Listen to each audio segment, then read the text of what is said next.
भारत के खिलाफ छिपकर जंग लड़ रहे पाकिस्तान ने घाटी में दाऊद इब्राहिम और हाफिज सईद से बड़ा एक दुश्मन भारत के खिलाफ खड़ा कर दिया।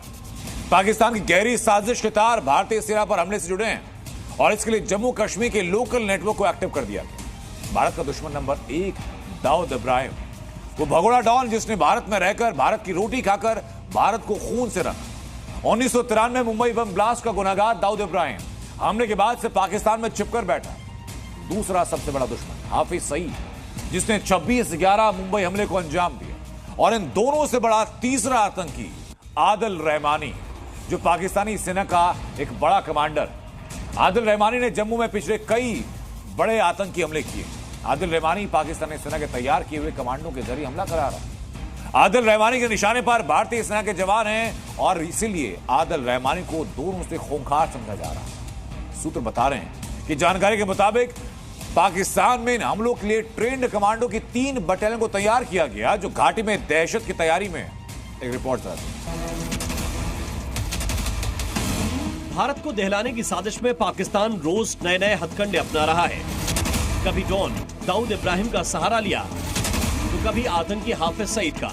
लेकिन खुफिया सूत्रों के मुताबिक इस वक्त घाटी में दाऊद और हाफिज से भी बड़ा आतंकी मौजूद है, जो अपनी कमांडो फोर्स के साथ आम नागरिकों और भारतीय सेना को निशाना बनाने के बड़े प्लान को अंजाम देने की फिराक में है। सूत्रों के मुताबिक जम्मू कश्मीर में पिछले कुछ दिनों में हुए आतंकी हमलों के पीछे कोई आतंकी संगठन नहीं, बल्कि इसमें सीधे पाकिस्तानी सेना के हाथ होने की खबर सामने आई है। इस बात की भी जानकारी मिली है कि पाकिस्तानी सेना ने इसके लिए SSG कमांडो के GOC आदिल रहमानी को जिम्मेदारी सौंपी है, जो इन हमलों की रणनीति बना रहा है। आदिल रहमानी पाकिस्तानी सेना का वो कमांडर है जो पिछले कुछ दिनों से जम्मू में हुए हमलों में पूरी तरह से शामिल रहा है। आदिल रहमानी ही जम्मू रीजन और कश्मीर घाटी में हमलों की प्लानिंग कर रहा है, वो भी सोची समझी रणनीति के तहत। ये जानकारी भी मिली है कि पाकिस्तानी सेना का कमांडर आदिल रहमानी की देखरेख में करीब 600 SSG कमांडो भारत में घुसपैठ कर सेना पर हमले की साजिश रच रहे हैं।